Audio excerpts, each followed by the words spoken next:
Hi hello welcome to mega nine TV. ఈరోజు మనతో పాటు రక్షిత్ అట్లూరి ఉన్నారు. పలాసాతో దుమ్ము దులిపేశారు. మరి శశివదనే అని ఒక డిఫరెంట్ స్టోరీతో రాబోతున్నారు.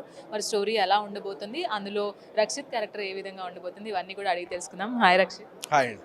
పలాసాలో గుర్తుండిపోతుంది క్యారెక్టర్ ఎప్పుడు కూడా. మళ్ళీ శశివదనేతో ఆ క్యారెక్టర్ని ఏమైనా మరిపించగలుగుతారా? ఎలా ఉండబోతుంది? శశివదనేతో ఒక కొత్త రక్షిత్ని చూడబోతున్నారు. Because it's a love story. ఒక లవ్ స్టోరీ బేస్లో ఉంటుంది. అలాగే ఒక ఎమోషనల్ స్టోరీ, ఒక ఫాదర్ ఎమోషన్తో ఉంటుంది.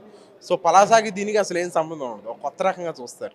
డైలాగ్స్ కూడా చాలా సూపర్‌గా ఉన్నాయి. దాంతో పాటు ఎనకాల విజువల్స్ కూడా చాలా బాగున్నాయి. సో ఎక్కడ ఈ స్టోరీ అంతా బిల్డప్ చేశారు అండ్ ఎక్కడ ఏరియా?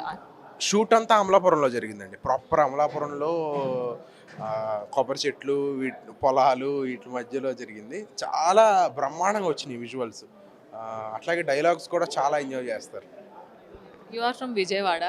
విజయవాడ దసరాకి విజయవాడకి చాలా అసలు ఫుల్ హైప్ అనమాట. అందులోకి ఇప్పుడు టీడీపీ గవర్నమెంట్ వచ్చిన తర్వాత ఉత్సవ్ అనేది గిన్నిస్ బుక్ రికార్డ్స్‌లో కూడా ఎక్కింది. మరి దాని గురించి మీ ఒపీనియన్? Very happy. విజయవాడని అట్లా ప్రొజెక్ట్ చేసి ఈవెంట్స్ చేస్తున్నారు, ప్రమోట్ చేస్తున్నారు. ఇంకా బాగా చేయాలి. టూరిజంగా ప్రమోట్ చేద్దాం అనుకుంటుంది ఈ గవర్నమెంటు. సో విజయవాడ మన కొత్త క్యాపిటల్ అమరావతి ఇంకా బాగా డెవలప్ అవ్వాలని కోరుకుంటున్నాను. శశివదనే దగ్గరికి వచ్చేటప్పటికి కంప్లీట్‌గా అంటే ఒక లవ్ స్టోరీ ఉంటది అండ్ లాట్ ఆఫ్ ట్విస్ట్ అంటున్నారు. అంటే ట్విస్ట్‌లు అంటే ఏ విధంగా ఉండబోతుంది? అంటే వేరే జానర్‌ని టచ్ చేస్తూ ఉండబోతుందా? లేదంటే లవ్ స్టోరీలోనే డిఫరెంట్ ట్విస్ట్ ఉండబోతున్నాయి? వేరే జానర్ అని చెప్పను కానీ డెఫినెట్గా ఒక సర్ప్రైజ్ అయితే ఉంటుంది క్లైమాక్స్లో.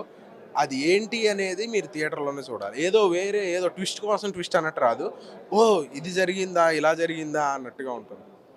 ఫాదర్ క్యారెక్టర్ గురించి కూడా బాగా మనం చెప్పుకోవాలి. సో ఆయన్ని ఎలా అసలు ఈ స్లాంగ్‌కి ఒప్పించగలిగారు? సో ఆ క్యారెక్టర్ గురించి చెప్పండి. బేసిక్గా శ్రీమాన్ గారిది రాజమండ్రినండి. సో ఆయన చెన్నై వెళ్ళిపోవడం వలన మనం ఆయన చెన్నై అని అనుకుంటాం. కానీ హీఈస్ వెరీ వెరీ ఫ్రెండ్లీ. నేను ఆల్రెడీ ఆయనతో ముందు ఒక మూవీ చేశాను. ఫస్ట్ టైం ఆయన ఫాదర్గా ఒక సినిమా చేస్తున్నారు. ఎంత బాగుంటే ఆయన ఒప్పుకుని ఈ సినిమా చేస్తారో మీరు థియేటర్లో చూస్తారు అక్టోబర్ 10th. మీ ఇద్దరి మధ్యన ఆ కామెడీ లెవెల్స్ ఉండబోతున్నాయా? లేదంటే అంటే సీరియస్ కన్వర్జేషన్స్ ఉంటాయా? లేదు, సరదాగా ఒక ఫాదర్ అండ్ సన్ మధ్యలో ఉండే ఎమోషన్స్ ఉంటాయి. ఒక సరదా ఒక ఈడియట్లో ఎలా రవితేజ గారికి, కోడా శ్రీనివాసరావు గారికి ఉంటుంది, ఆ కైండ్ ఆఫ్ మూమెంట్స్ ఉంటాయి. ప్రమోషన్స్ కూడా చాలా డిఫరెంట్‌గా చేస్తున్నారు. అండ్ ఎస్పెషల్లీ ఆ 3 మినిట్స్ షార్ట్ గురించి ఒక వీడియో కావచ్చు, మీ డాన్స్ కావచ్చు, మీ సాంగ్‌కి సో చాలా క్యూరియాసిటీని పెంచుతున్నాయనే చెప్పాలి. ఆ 3 మినిట్స్ షార్ట్ ఏంటండి అసలు? ఒక ఫాదర్ సన్‌కి ఏం చెప్తున్నాడు, అతని పాస్ట్ ఎక్స్పీరియన్సెస్, కొడుకు ఎలా ఉండాలి. సో ఒక ప్రీచీగా ఉండదు. నిజంగా ఒక మిడిల్ క్లాస్ ఫాదరు ఒక ఊర్లో నిజంగా ఎలా చెప్తారో అలా ఉంటుంది. చాలామంది కనెక్ట్ అవుతారు ఆ ఫాదర్ దానికి. ఫైనల్‌గా 'శశివదనే' థియేటర్స్‌లోకి ఎప్పుడు రాబోతుంది? ఒక వర్డ్ 'శశివదనే' గురించి చెప్పాలంటే ప్రేక్షకులకి ఏం చెప్తారు?